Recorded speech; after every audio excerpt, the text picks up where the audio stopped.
तो देखिए भैया, भोजपुरी में सबसे बढ़िया अगर केहू गाना गावेला तो वो पवन सिंह। अच्छा। और सबसे घटिया और जातिवाद अगर कोई गाना गावेला तो खेसारी लाल यादव हो गए। अब देखिए, प्रूव कर दिए खेसारी लाल यादव कि सबसे बड़ा जातिवाद सिंगर अगर कोई भोजपुरी में है तो वो है खेसारी लाल यादव। तो बेटा आज तेहू साबित कर दिली कि ते पवन सिंह के सार हई। हम यादव हैं, इसलिए हमको लोग दबाना चाहते हैं। अच्छा ते यादव हई, वही ला लोग तोरा के दबावे के चाहता। तो बेटा हमरा के एगो बात बता, ते अपन नाम के पीछे सिंह काहे लगाईली?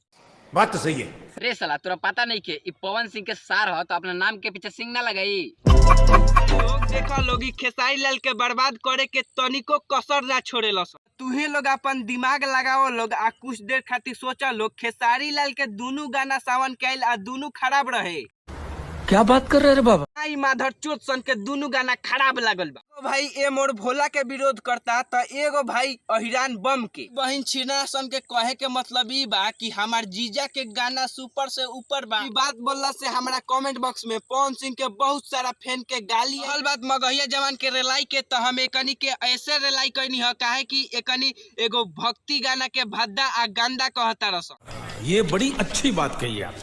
तालो के दिल से एगो बात कहल चाहतनी, पवन हो को चाहे खेसारी रोस्ट हो सबके बारी बारी।